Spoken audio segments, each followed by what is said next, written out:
पाकिस्तान की बॉलिंग की बात कर लेते हैं। पाकिस्तान ने जिस तरह से ओमान के ख़िलाफ़ बॉलिंग की, मैं हैरान हूँ कि हमारा जो ये प्रीमियम बॉलर बनी बैठा है Shaheen Shah Afridi. I don't know ये कहाँ का प्रीमियम बॉलर है। देखिए कलीम ने जिस तरह से इसकी पिटाई की है कि तीसरे ओवर में अगले ने 17 रन मारा है। 17 रन यानी कि पावर प्ले का ओवर चल रहा है। ये प्रीमियम बॉलर पहला ओवर कराता है, फिर तीसरा ओवर कराता है और तीसरे ओवर में ये भाईजान 17 रन खा लेते हैं 2 ओवरों में, यानी कि 18 स्कोर खाते हैं। यानी कि पहले ओवर में 1 खाया, तीसरे ओवर में 17 रन खाया। अगर यही कोई बड़ी टीम होती तो मेरे ख्याल में वो शहीन शाह अफरीदी को नहीं छोड़ती। ऐसे प्रीमियम बॉलर कहाँ से ढूंढने से भी नहीं नज़र आते।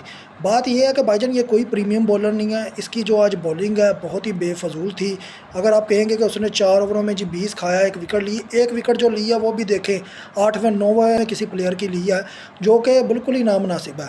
अगर आप पहली 2 विकेटें देखें वो सैम अयूब ने ली हैं और सैम अयूब ने 2 ओवर कराए, 8 रन खाए, 2 विकेटें ली है। उसका बॉल इतना ज़्यादा मूव हो रहा था, इतनी उसे हेल्प हो रही थी। इसे कहते हैं प्रीमियम बॉलर। शहीन शाह अफरीदी आपका प्रीमियम बॉलर नहीं है। फिर सफियान मकीम ने जिस तरह से 2 विकेटें ली और फिर ओपनर स्टैंड किसने उड़ाया? सैम अयूब ने। काम किसका था? शहीन शाह अफरीदी का। शहीन शाह अफरीदी किसी भी मैच में ओपनिंग स्टैंड को उड़ाने में नाकाम रहा है। ये आप देख लें, ये आपका स्पिनिंग की आपको सपोर्ट कर रहा है। उसके अलावा सफियान मकीम ने तीसरी चौथी विकेट ली है, उसने मिडल ऑर्डर को उड़ाने की कोशिश की है। फिर 5वीं विकेट मोहम्मद नवाज़ लेकर गया है। फिर जाकर छठी जो विकेट है वो रन आउट हुई है। फिर जाकर फ़हीम अशरफ ने 2 विकेटें पे लिया, फिर एक अबरार ने लिया, एक शहीन ने लिया। कहने का मतलब ये है कि मेरे भाई जब शहीन शाह अफरीदी प्रीमियम बॉलर है तो उसे प्रीमियम बॉलर जैसी बॉलिंग भी करानी चाहिए। देखें शाहिद अफरीदी ने अपनी बेटी का रिश्ता दिया, कोई पीसीबी ने अपनी बेटी का रिश्ता नहीं दिया हुआ कि ऐसे बॉलर को खिलाना की हमें ज़रूरत महसूस हो। सलमान मिर्ज़ा पीछे बैठा हुआ है। भाई अगर आपने एक एक ओवर में 17 खाना है, वो भी कलीम जैसे बैटर से जो कि किसी काम का बल्लेबाज नहीं था, उसके बल्ले पकड़ने के स्टाइल से पता चलता था कि वो कितना बड़ा बैट है। वो आपको फेंटा लगा गया, 1 छक्का मार गया, 2 चौके मार गया, पीछे आपका रह के जाता है। और वाइटें कराने में आपसे बड़ा माहिर कोई नहीं है। बात सिर्फ मैं भाईजान इतनी करना चाह रहा हूँ कि हमारे जो बॉलर है ना, जिन्हें हमें जिस काम के लिए रखा हुआ है वो ज़िम्मेदारी नहीं निभा रहे। अब फ़हीम अशरफ है, फ़हीम अशरफ ने कोई इतनी स्टैंडिंग बॉलिंग नहीं की। अगर आप उसकी 2 विकेटें देखेंगे, पहले जाकर देखा उसने विकेटें ली कहाँ पर है, कहाँ पर। क्या वो इतने तगड़े बैट्समैन थे? क्या वो उनकी इतनी क्वालिटी थी इसके खिलाफ खेलने की? तो वो चीज़ें चेक करने की होती हैं। ओमान के जो मेन 5 प्लेयर हैं वो तो स्पिनर आउट कर रहे हैं, वो तो स्पिनर अपना रोल अदा कर रहे हैं। उसमें सफियान मकीम है, सैम अयूब है, नवाज़ है। नवाज़ ने आज फिर 2 विकेटें ली हैं। नवाज़ ने एक तगड़ी बारी खेली, एक ऑलराउंडर परफॉर्मेंस दे के गया आज वो। आज उसने बैटिंग में भी बहुत अच्छी बारी की है, 2-3 बाउंड्रियाँ लगा के गया है, उसके अलावा 2 विकेटें लेके गया है। मैं हैरान हूँ कि हम इंडिया के खिलाफ क्या करेंगे भाई। अभी परेशानी है, आपकी बॉलिंग वैसे नहीं काम कर रही, आपका स्पिनिंग अटैक बहुत अच्छा जा रहा है। मैं कह रहा हूँ ये तीनों स्पिनर खेलने चाहिए वैसे के वैसे।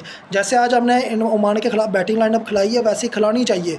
लेकिन भाई जो बंदे रोल अपना अदा नहीं कर रहे वो साफ नज़र आ रहा है। जिस तरह से फरहान साहब ज़्यादा कुछ नहीं करके गया, फ़खर जमान साहब आखिर तक खड़े रहे, पता नहीं किस चाहत में खड़े रहे। फिर जो शहीन शाह अफरीदी है उसको जो 1 विकेट दिलवाई है वो भी सलमान अली आगा ने दिलवाई है कि उसे लगातार ओवर दिया जब 8वीं विकेट उड़ चुकी थी। उसे को 2 ओवर दिलवाए गए लगातार ताकि वो 1 विकेट ले पाए, उसका कॉन्फिडेंस ऊपर जाए। आप क्या सारे बॉलरों ने विकेट ली है, लेकिन बाद में फिर ये करूँगा कि क्या हमारी बॉलिंग आज इतनी तगड़ी थी? नहीं तगड़ी थी। हम ओपनिंग के अलावा बात कर रहा हूँ, जो हमारा पेसिंग अटैक है वो कामयाब नहीं था। वो 6 से नीचे जाकर विकेटें ले रहा है। जहाँ पर ओमान के बॉलर खेलते हैं सो कॉल्ड, जिन्हें बैटिंग नहीं आती, उनकी विकेटें ले रहा है शहीन और फ़हीम। वो इतने खासकर कारगर साबित नहीं हुए।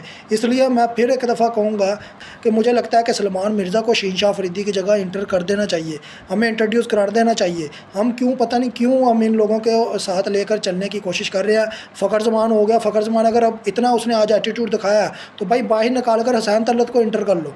ये हो सकता है, जो बंदा टीम को नीचे लगाने की कोशिश कर रहा है उसे निकाल कर बाहर फेंको। अब ये तो नहीं हो सकता ना कि आप टीम को खुडे लाइन लगाने की कोशिश करें।